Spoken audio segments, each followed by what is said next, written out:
The relationship between climate change alarmism and low birth rates among Australians deserves more attention than it gets. Just late last year, ABC ran an article that indicated that Australia is at 1.5 births per family. This is down from a peak of 3.55 births per family in 1961. And this wouldn't be a problem, but those who pull the political strings in Australia rely on continuous growth. And there's only one way to get it, through immigration. And now immigration is nothing new, and when well done, it can contribute positively. However, it's suggested that net migration of 0.5% to 1% of the total population per year is about right. If it exceeds 1.5 to 2%, it can contribute to housing shortages, rental inflation, strain on public services, and social tension. Currently, Australia's net overseas migration is about 500,000, and with a population of 26.5 million, that's a rate of 1.7%, well above the sustainable range. One of the primary reasons for young people choosing not to have children is concerns about climate change. And this is odd because many green left activist groups are heavily pro-immigration while at the same time being anti-birth. It's almost as if they've been brainwashed. The infamous Love Letter to America was readily ridiculed by young and impressionable Westerners on its release in 1984. But looking through a post-COVID lens, the blueprint is pretty chilling.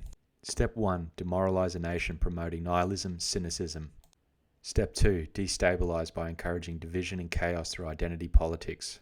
Step 3, utilize that chaos to implement an authoritarian solution. And Step 4, normalize the new system by punishing dissidents.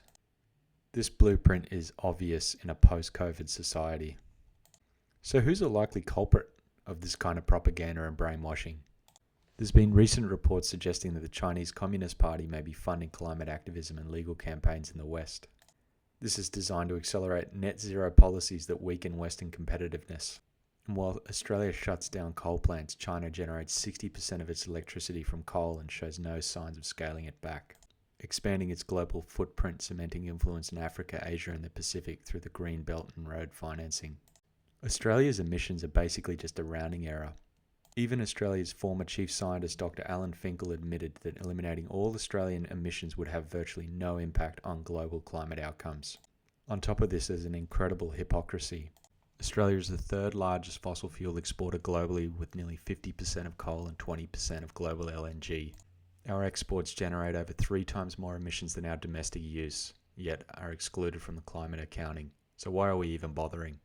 Human activity contributes to about 5% of annual carbon emissions, and freshwater ecosystems like lakes and rivers are the largest carbon emitter of up to 25% of global carbon emissions. Where's the global push to wage war on fresh water? Climate alarmism is robbing Australians of their birthright and profound human achievement just so they can be replaced by someone else's family.